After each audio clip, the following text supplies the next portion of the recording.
Hoy el tema en cuestión es la Pascua de Jehová, ¿sí? La Pascua de Jehová, que en realidad tiene su origen precisamente en el Antiguo Testamento, y hoy vamos a estar tocando este tema.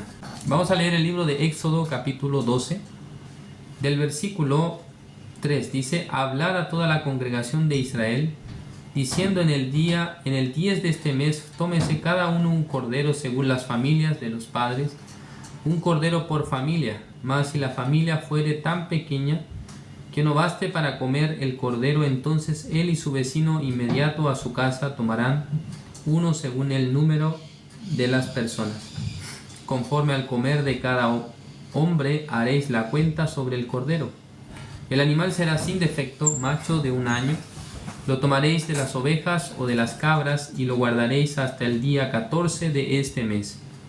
Y lo inmolará toda la congregación del pueblo de Israel entre las 2 tardes. Y tomarán de la sangre y la pondrán en los 2 postes y en el dintel de las casas en que lo han de comer. Y aquella noche comerán la carne asada al fuego, y panes sin levadura con hierbas amargas lo comerán.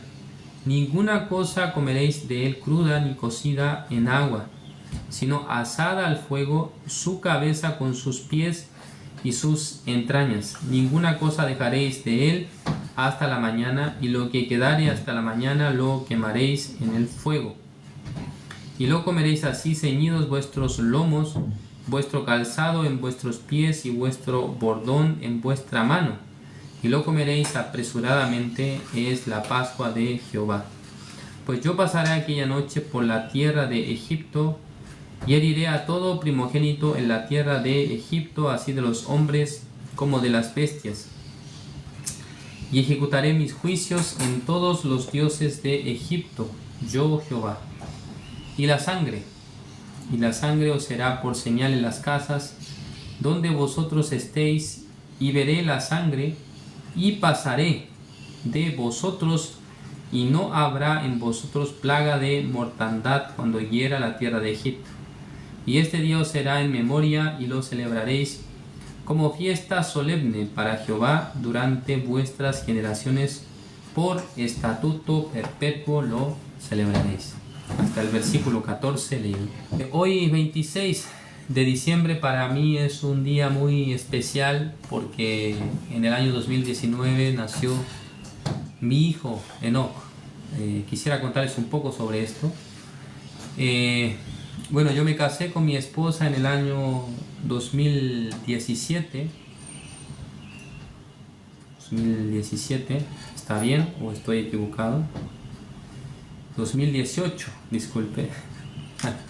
Siempre me confundo porque fue el 17 de noviembre de 2018.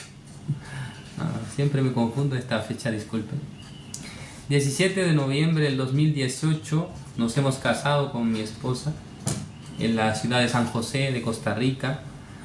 Después de haber tenido la entrevista para casarnos, nosotros conversamos y luego podíamos estar de acuerdo de casarnos. Esto fue el día 31 de agosto de ese año, pero pasando 3 meses aproximadamente yo viajé a la ciudad de San José en Costa Rica, nos hemos casado, y luego teniendo la ceremonia de matrimonio civil, también matrimonio por la iglesia, regresamos a Chile y empezamos a llevar la vida, ¿no?, de matrimonio. Pasando un año nació nuestro hijo, ¿no?, primer hijo, Enoch. Recuerdo muy bien que mi esposa fue internada en la fecha de Navidad, pero mi hijo se tardó bastante, y justamente en la madrugada del 25 para el 26 él nació. Pero cuando mi hijo nació no estaba digamos llorando, es decir, que en silencio salió, y luego los doctores lo llevaron a un costado y haciéndole reanimación, pasando unos segundos, él gritó, ¿no?, desde lo profundo de su ser, lanzó el llanto, ¿no? Así nació mi hijo Enoch en el año 2019. Sin duda que para nosotros ha sido una gran bendición, una gran felicidad Porque realmente Dios le ha permitido a él poder nacer, ¿no? Poder respirar. Dios le ha dado la vida y desde ahí que nosotros estamos criándole. Hoy ya han pasado 5 años desde que nació.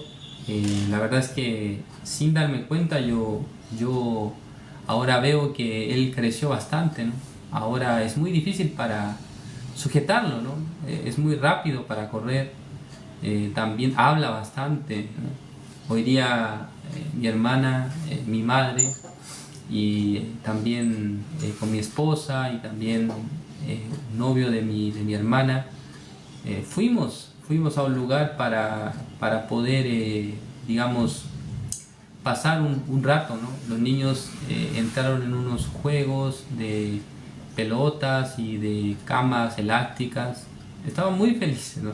Mi hijo realmente no paraba de correr, iba a un lado, a otro. Realmente Dios había permitido que mi hijo pudiera primero nacer en el año 2019 y que pudiera recuperar el aliento, ¿no? Porque él nació sin estar respirando, pero Dios le ha permitido vivir. Y hoy en día es un niño sano, puedo ver que siempre tiene mucha energía. También hoy en día a veces no podemos controlarlo, ¿no? Porque él tiene muchos deseos, quiere hacer muchas cosas. Entonces a veces tenemos que restringirle algunas cosas, tenemos que decirle que no se puede, no todo lo que él pide podemos darle. Entonces parte de la enseñanza de la vida de él estamos procurando, ¿no? Darle, o sea, para que no viva aceptando todos los deseos de su corazón, sino a veces tenga que doblegar su corazón, ¿no? Esta parte es una enseñanza que la iglesia nos ha dado a nosotros primeramente, pero que al pensarlo como padres a veces nosotros tenemos una idea distinta, ¿no? A veces nosotros quisiéramos ofrecer todas las cosas a nuestros hijos, pero sin duda que esto a la larga puede ser un arma de doble filo, es decir, que perjudica la educación, el crecimiento, la mentalidad de los niños, ¿no? De nuestros hijos. Entonces, por la gracia de Dios, estando dentro de la iglesia, a veces siento mucha felicidad por ellos, porque están creciendo dentro de la iglesia, ¿no? Están creciendo dentro del ambiente de la iglesia. También podemos ver que tienen la cobertura de la iglesia, ¿no? La vida de ellos. También a veces nuestros pastores, a veces también ellos les intervienen, porque ellos a veces no quieren escuchar la voz de nosotros, ¿no? Los padres. Pero en esa parte el pastor, la pastora a veces les enseñan, ¿no? A veces les exhortan, también a veces le dan cariño, dándole alguna cosa como regalo. Entonces los niños están muy contentos, ¿no? Entonces hoy he pasado ese tiempo con ellos. La verdad es que tenía que cuidar a mis hijos, entonces la verdad estoy un poco cansado, ¿no? Físicamente estoy agotado, además que hacía mucho calor hoy durante la tarde, un día muy extraño estaba haciendo. Pero gracias a Dios estamos hoy nuevamente acá, y mientras estaba teniendo un tiempo, un espacio, podía pensar en el tema de hoy, la clase de hoy, acerca de la Pascua de Jehová. El nombre Pascua significa pasar de largo, ¿no? Entonces el nombre Pascua tiene su origen precisamente en el Antiguo Testamento, en el libro de Éxodo, donde nos muestra, este es el momento en el que el pueblo de Israel, después de haber estado 400 años como un pueblo que estaba bajo el poder, bajo la autoridad de Egipto, Dios decide sacar a los israelitas de Egipto conforme a la promesa que él había dado, conforme a la profecía que había señalado a Abraham. En el libro de Génesis está explicando que Dios iba a permitir que después de 400 años ellos saldrían de la tierra de Egipto con muchas riquezas. Así habló en el libro de Génesis, ¿no? Estaba explicando de esa manera, ¿no?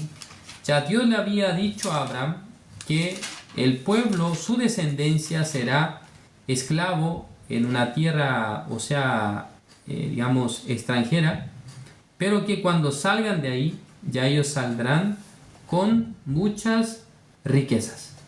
Ya veamos acá. Génesis capítulo 15, el versículo 13 dice: Entonces Jehová dijo a Abraham: Ten por cierto que tu descendencia morará en tierra ajena y será esclava allí y será oprimida 400 años. Versículo 14. Mas también a la nación a la cual servirán juzgaré yo, y después de esto saldrán con gran riqueza. Entonces Dios le había dicho a Abraham que su descendencia, o sea, la descendencia de Abraham es: Abraham tuvo su hijo que se llama Isaac, y luego Isaac tuvo dos hijos, uno es Jacob, o uno es Esaú, que es el mayor, y el otro es Jacob. Entonces, entre los dos, Jacob viene a ser Israel, porque Dios le cambia el nombre luego. Entonces Israel viene a ser el pueblo de Israel, que es la descendencia de Abraham. Por eso Dios le dijo que tu descendencia será esclava en tierra ajena durante 400 años, pero al cumplirse el tiempo de 400 años, ellos saldrán de Egipto. ¿Cómo? ¿Cómo una nación que durante 400 años está siendo esclavo de otro, es decir, que está sometido a trabajos muy arduos, muy pesados, cómo puede siquiera rebelarse contra el imperio que los está dominando? Entonces ahí es donde entra en escena Moisés. Moisés es utilizado por Dios para poder liberar a los israelitas. ¿De dónde? De la tierra de Egipto, conforme a la promesa de Dios. Pero para liberar a los israelitas de la tierra de Egipto no era tan fácil, sino que Dios debía mostrar su poder ante el rey Faraón. Entonces Dios envía a Moisés para que vaya delante de Faraón. Al principio Dios le hace ir ante Faraón, pero Faraón no quiere liberar al pueblo de Israel. Entonces, ¿qué es lo que hace Dios? Dios le dice a Moisés que envíe las plagas. Entonces Dios empieza a enviar plagas a la tierra de Egipto, una tras otra. ¿Sí? Por ejemplo, está la plaga de la sangre y también plaga de ranas, y luego aparece plaga de piojos, de moscas, del ganado, úlceras, plaga de granizo, y luego plaga de langostas, y la penúltima plaga es la plaga de tinieblas. En total, 9 plagas hasta ahí. Pero aunque Dios había enviado 9 plagas a la tierra de Egipto, Faraón, cada vez que la plaga era quitada, su corazón se endurecía y volvía a retener a su pueblo Israel. Pero ¿qué decía la promesa de Dios? ¿Qué decía acerca de su pueblo? Ellos estarán 400 años en una tierra, o sea, en tierra ajena, pero en esa época ellos serán liberados y saldrán con gran riqueza. Entonces debía cumplirse la palabra de Dios, ¿no? Entonces, ¿qué pasó? Llegó la 10ª y última plaga, que era la muerte de los primogénitos. Entonces, ¿qué significa esto? La 10ª plaga, la muerte de los primogénitos, quiere decir que todo primogénito de la casa, es decir, que todo hijo varón, el primer hijo varón nacido en la familia, va a morir. Entonces Moisés le anuncia esto a Faraón, le anuncia a los israelitas y les explica exactamente lo que va a ocurrir.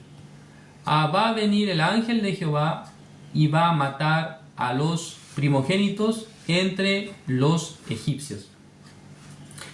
Pero si ustedes, siendo israelitas, ustedes no escuchan mi palabra, entonces ustedes también sufrirán el mismo destino. O sea, sus primogénitos, las personas que son supuestamente la herencia familiar, van a morir. Así les dijo, ¿no?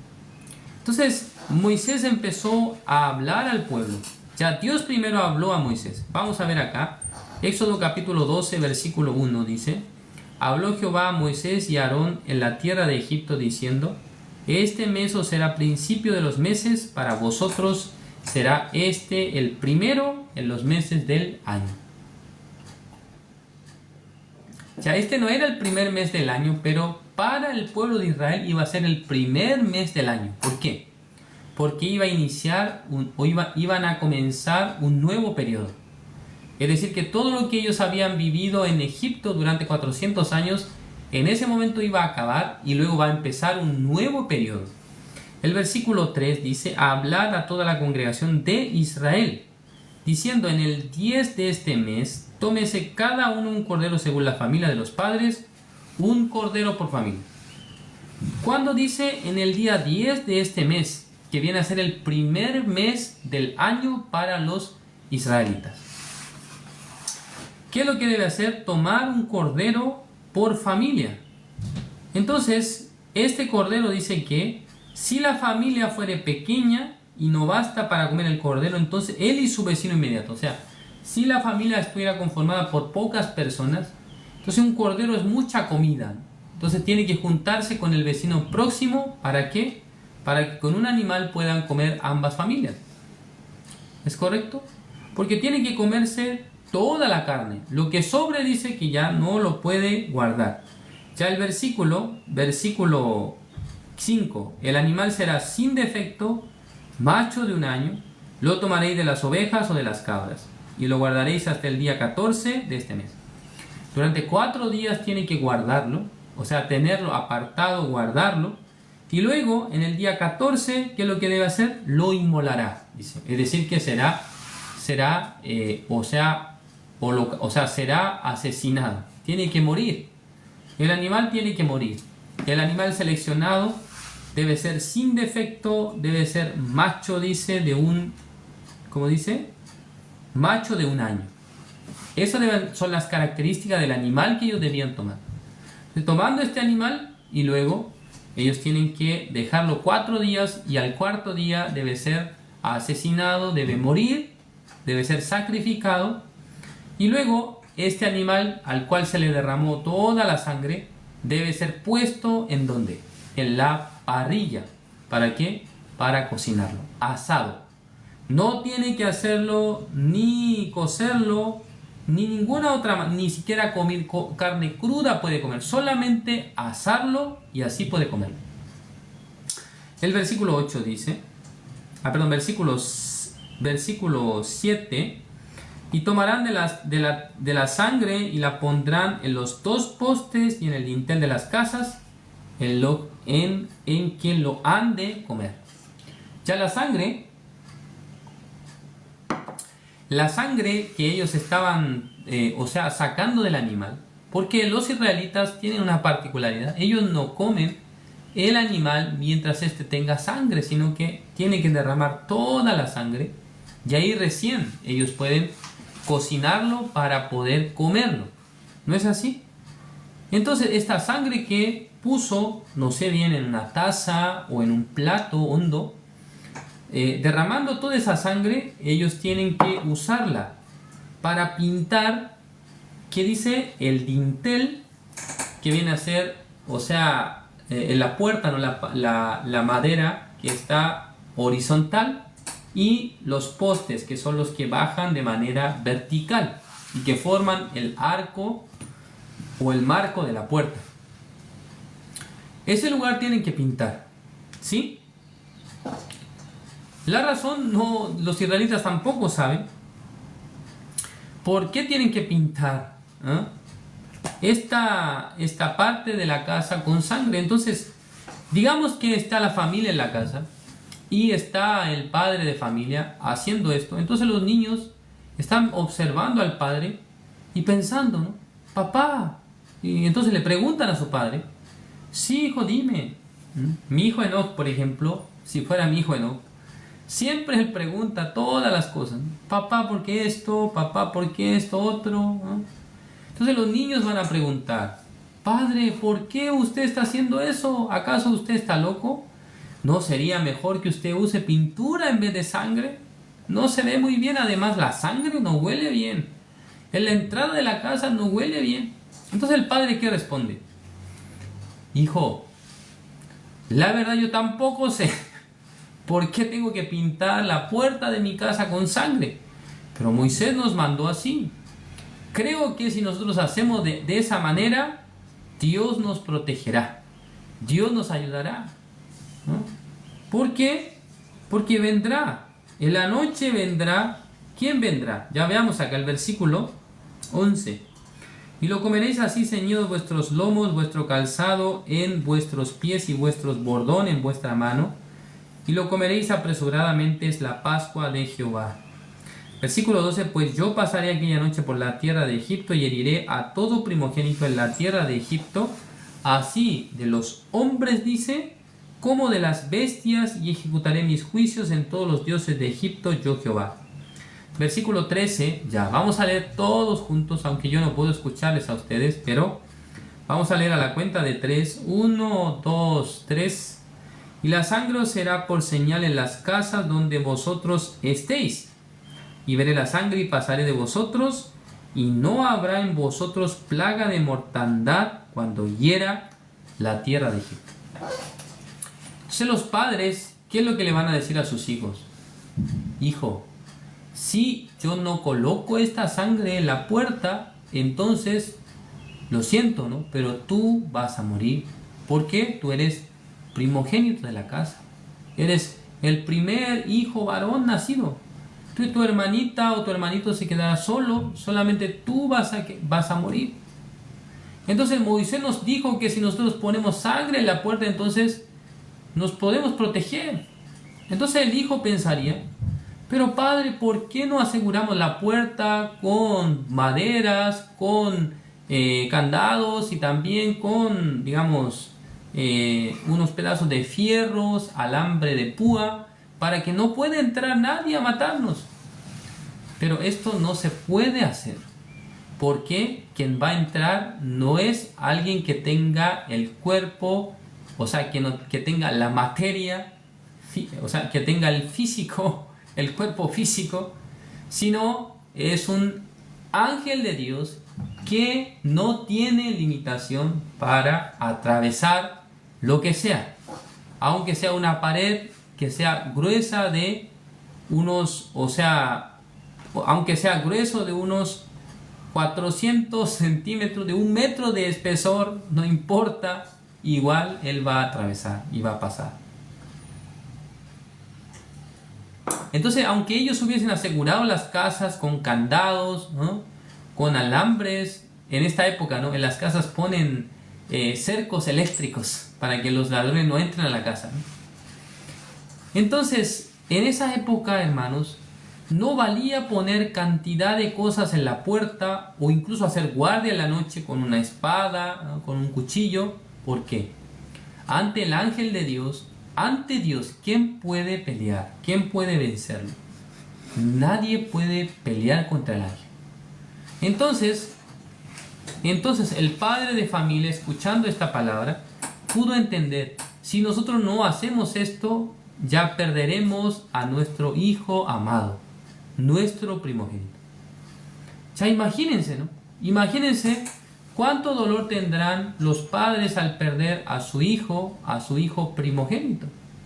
Sería un dolor enorme en sus corazones, sería una gran angustia, ellos tendrían gran clamor en su corazón. ¿Es correcto? Sentirían gran dolor en su corazón. Por lo tanto, los padres, sin cuestionarse mucho, ellos han hecho conforme a la palabra de Moisés. Y luego pintaron los postes y el dintel de la casa. Entonces, ¿qué pasó, hermanos? ¿Cuál es el desenlace de esta historia? Vamos a buscar acá en el versículo 27. Ya veamos acá el libro de Éxodo capítulo 12, versículo 27. Vosotros responderéis, es la víctima de la Pascua de Jehová, el cual pasó por encima de las casas de los hijos de Israel en Egipto, cuando hirió a los egipcios y libró nuestras casas. Entonces el pueblo se inclinó y adoró.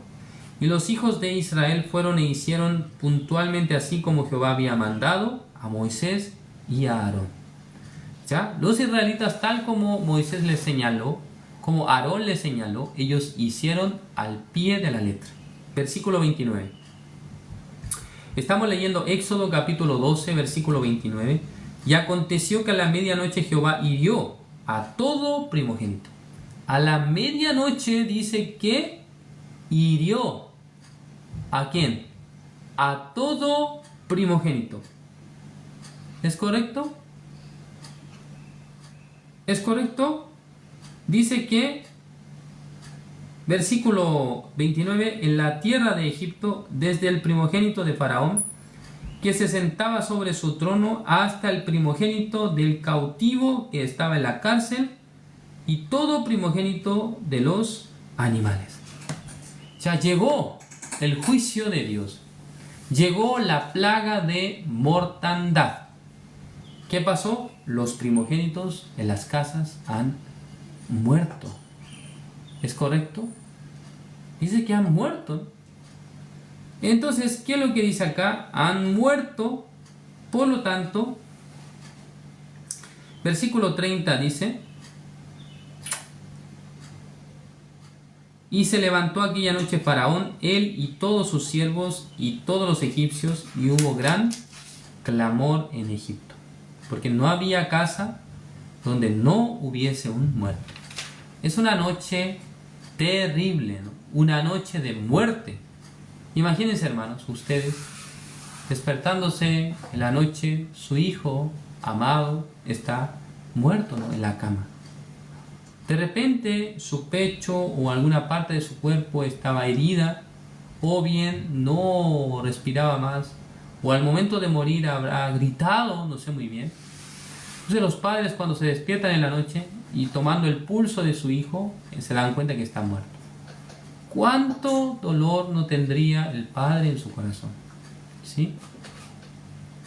Digamos que los egipcios nada pudieron hacer ante aquello, aunque era un imperio muy poderoso, muy capaz, pero ante el juicio de Dios, ¿quién puede resistir? ¿No? ¿Quién puede realmente vencer? Ya acá una persona está diciendo que la Biblia dice que Jacob peleó con Dios y ganó. Está escrito así, ¿no? Entonces yo les pregunto a ustedes, ¿realmente Jacob ganó a Dios? ¿Realmente Dios ha dejado a Jacob que gane, ¿no? Él había peleado, dice, con Dios, había peleado con el ángel de Dios. Pero jamás un ser humano puede ganar contra Dios. Jamás puede ganar contra un ángel. Es incomparable el poder. Es como que yo, digamos, quisiera batirme a pelear con un boxeador, aunque sea muchos años ya, Mike Tyson. Hace poco hizo una pelea de exhibición, ¿no? No sé, ustedes escucharon acerca de eso. Pero si en el caso que yo un día digo ya voy a pelear con Mike Tyson, entonces creo que en ese mismo momento, cuando yo digo esto, tengo que arrepentirme. No, creo que mejor no. Mejor voy a ver una pelea de él por televisión. No quiero pelear con él. ¿Por qué? Es muy fuerte. O sea, la capacidad que tiene un peleador de ese nivel conmigo es incomparable. Ahora, si él a propósito se dejara vencer por mí, es diferente, ¿no? Pero por capacidades no se puede vencer. Es imposible. A veces cuando yo juego con mi hijo, ¿no?, peleamos, a veces hacemos luchas en la cama, ¿sí? Entonces, peleando, supuestamente yo debería ganar porque tengo más fuerza que él. Pero a veces yo me dejo vencer. O a veces hacemos vencidas, bueno, acá en Chile le llaman gallitos, de hacer fuerza con la mano, ¿no? Entonces yo a veces le empujo y luego soltando mi brazo, hago que él me venza. ¿No es así? Es correcto. Entonces, en realidad, digamos que Dios esa noche iba a lanzar un juicio, iba a matar a todos los primogénitos. Aunque se pusiera una legión de soldados de Egipto en la puerta, jamás ellos podrían proteger a su familia. Ustedes han escuchado, en el libro de Isaías aparece cómo un ángel había matado 180.000 personas, 180.000 sirios. Aparece de esta manera. ¿Cómo un ángel de Dios mató a 180.000?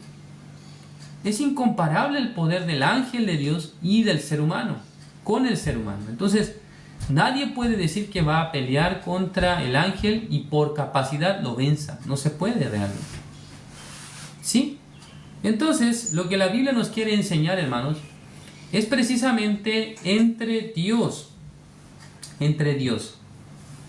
y los hombres hay una manera de poder obtener su bendición, de poder obtener su misericordia, su gracia, ¿no?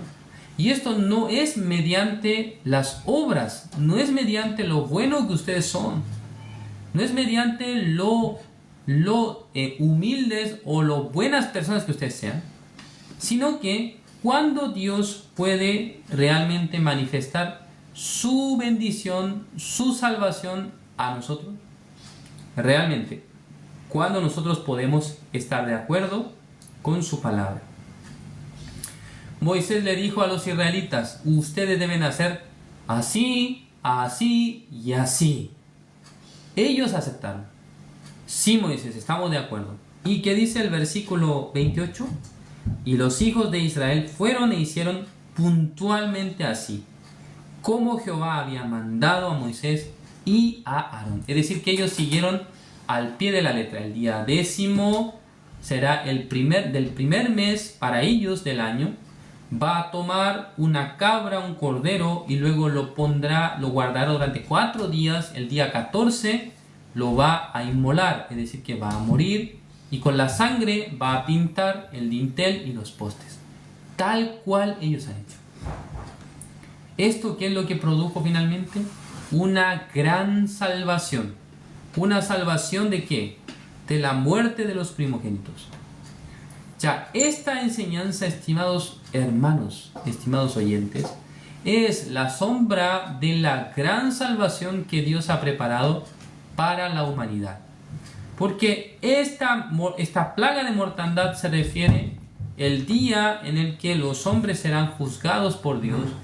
Pero cuando sean juzgados por Dios, habrá dos tipos de personas. Un grupo de personas que no tendrá el dintel y los postes pintados con la sangre, y otro grupo que sí lo tendrá. Esta puerta se refiere es el corazón de los hombres. Vamos a ver el libro de Apocalipsis. Vamos a buscar.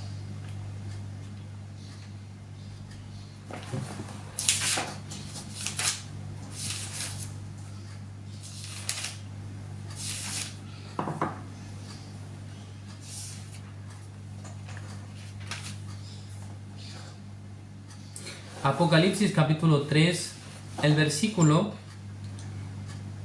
20. Veamos. Dice: he aquí yo estoy a la puerta y llamo. Si alguno oye mi voz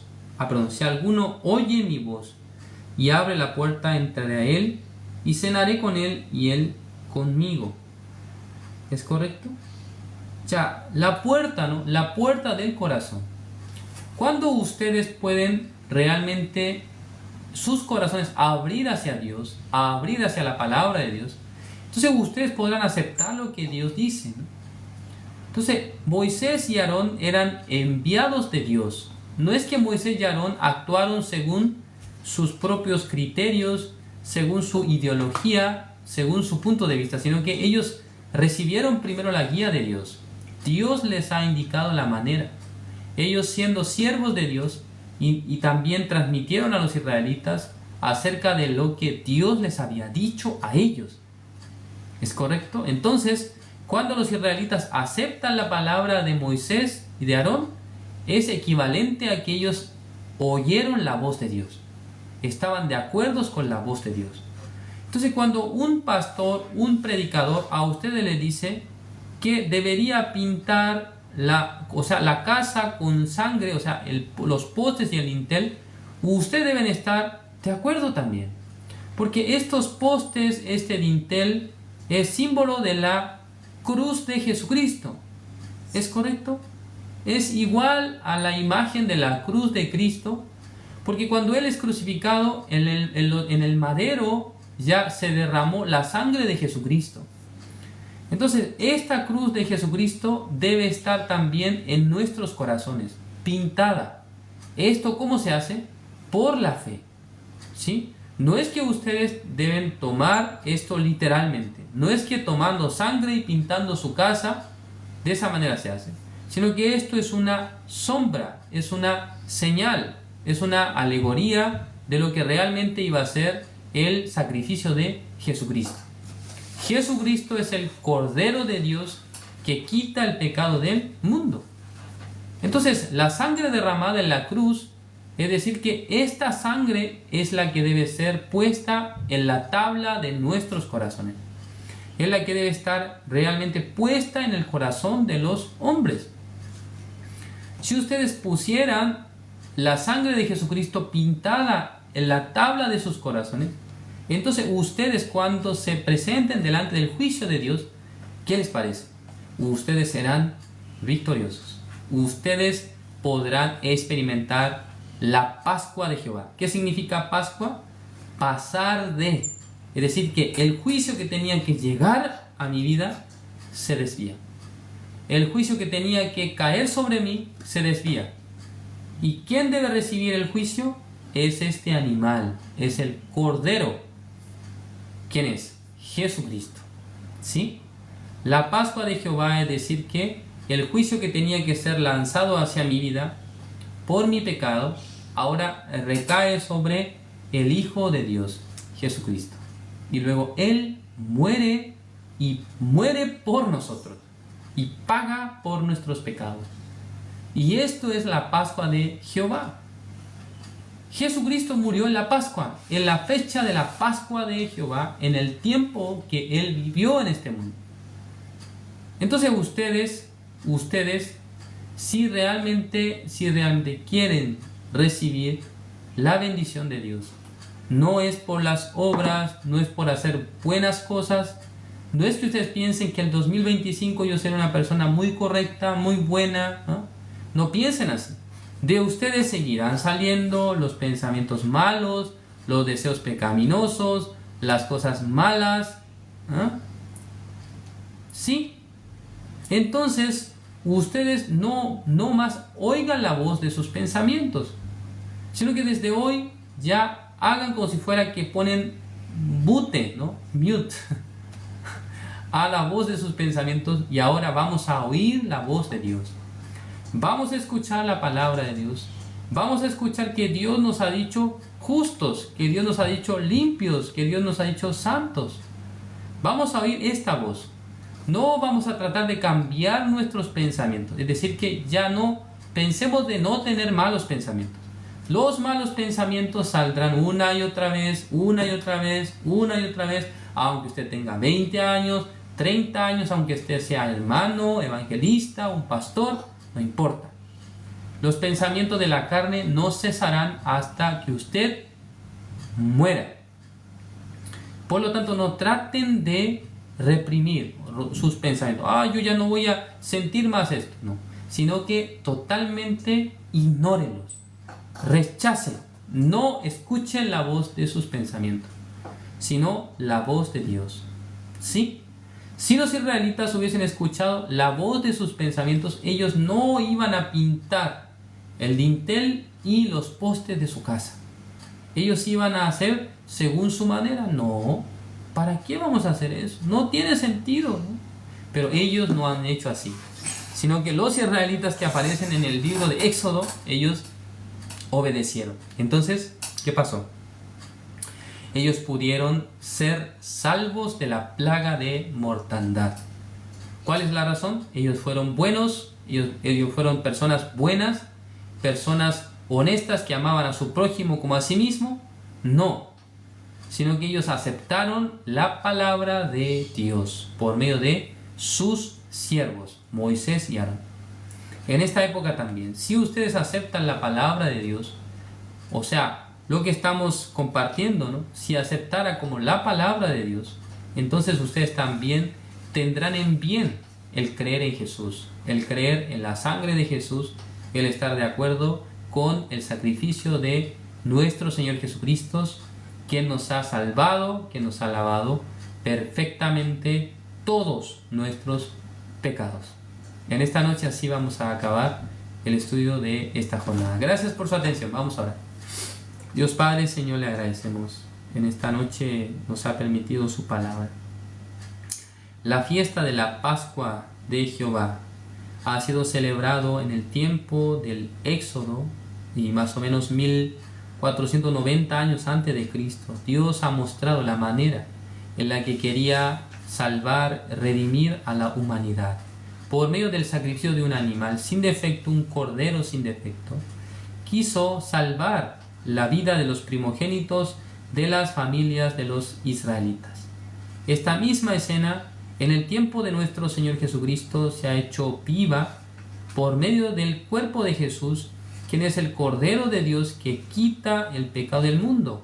Jesucristo es quien quitó nuestros pecados y luego en el día de Pascua Él fue sacrificado. Él murió en la cruz por nosotros, nos ha hecho personas que puedan y también esquivar el juicio de Dios, que puedan realmente pasar el juicio de Dios y recibir la gran salvación, la redención, la justificación por todos nuestros pecados.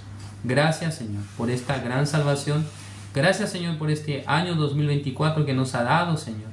Espero que el 2025 también sea un año muy bendito en el que podamos seguir anunciando la palabra, en el que podamos seguir compartiendo este mensaje de salvación y que muchas personas a lo largo de esta larga y angosta faja de tierra que es Chile, esperamos que muchos compatriotas puedan llegar al conocimiento del Evangelio, Señor. Bendiga esta nación, bendiga este país. Esperamos que muchas personas en el año 2025 reciban la salvación. Gracias, Señor, por todo. Oramos en el nombre de su Hijo amado, nuestro Señor Jesucristo. Amén.